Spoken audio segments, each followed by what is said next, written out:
It is very, very cold this morning, isn't it?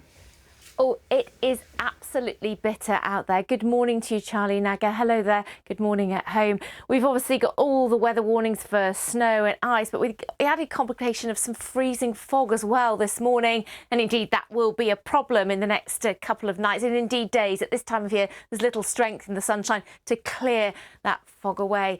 So some really quite poor visibilities in places. And as you mentioned, yes, it's bitterly cold. -8 in Bournemouth right now, -7 in Glasgow, -6 at Gatwick. It is cold out there, but we will see some wintry sunshine in the areas where we haven't got those showers and that freezing fog. Now, those showers quite prevalent, as you can see, across the north and east of Scotland, hence the snow warning. 1 or 2 wintry flurries for Northern Ireland coming into the northwest of England, northwest Midlands, north and western parts of Wales. That's where the biggest ice risk as well is this morning, because, of course, that's where we're getting the damp weather falling on the frozen surfaces. The fog is quite persistent across parts of eastern England, the Vale of York, down through the East Midlands, East Anglia.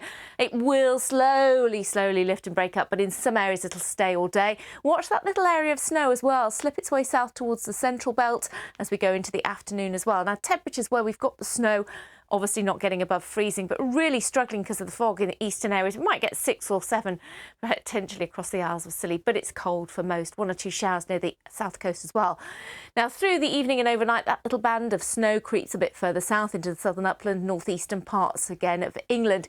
It's cold. That's again the main story overnight tonight. Perhaps not as sharp, the frost in the south, because we are likely to see more fog forming overnight tonight as well, with the really slack winds at the moment. That's light winds generally, but with low pressure close by, there's a couple of areas that concern us. Obviously that one slipping northwards, but this little area of low pressure in the south, particularly later in the day tomorrow, may just enhance the risk of a little bit of wintry weather pushing into the far south and east of England. Certainly some moisture around, so again the ice risk continues here. But again, for most of us tomorrow, some fog around, perhaps a bit more extensively towards the east of Wales, across the southwest of England and southern areas as well. But even colder, I think, tomorrow, just because some of that fog is going to stay with us. That low cloud all day, pretty grim, really cloudy and cold and grey.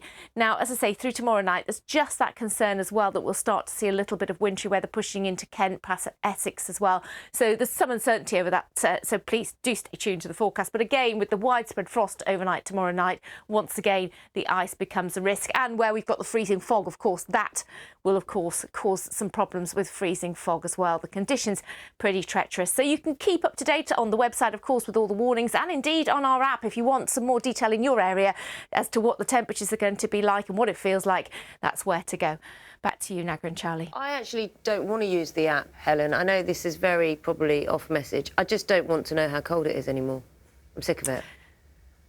So you're not going to be watching this morning either? Sorry, were you saying cold, something in the last 3 minutes? I, on the other hand, you can't keep me off. You can't keep me off the BBC Weather app. I'm on it constantly.